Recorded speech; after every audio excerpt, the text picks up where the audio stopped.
अगर आप चाहते हैं कि आरएस फिल्म्स कंपनी का ऑडियो वीडियो जल्द पहुंचे, तो आप चैनल को सब्सक्राइब करें और बेल आइकन को दबाना ना भूलें।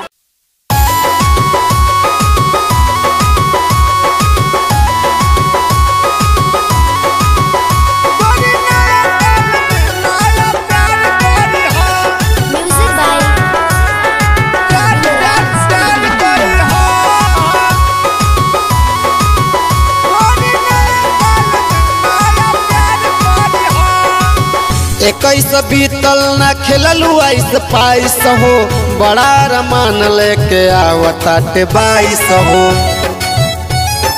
ए हो 21 बीतल ना खेललू ऐस पाइस हो, बड़ा रमान लेके आवताटे 22 हो।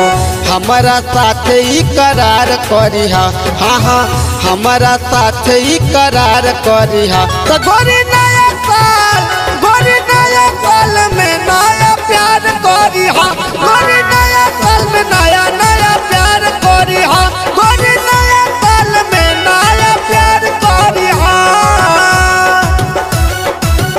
गोरी नया साल में नया प्यार करिहा।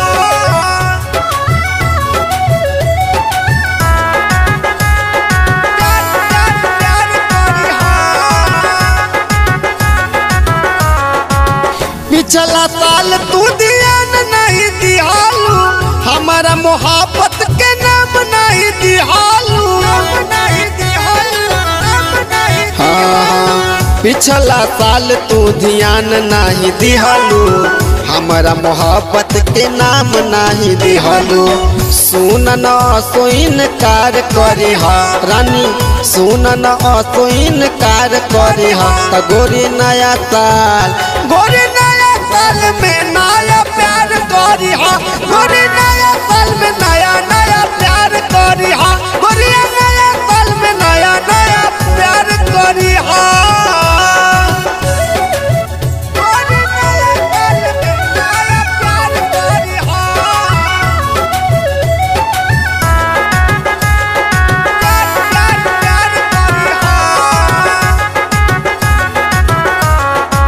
नया जीवन के कइल जाई शुरुआत हो, 1 जनवरी के करिहा मुलाकात हो। ए हो नया जीवन के कइल जाई शुरुआत हो, 1 जनवरी के करिहा मुलाकात हो।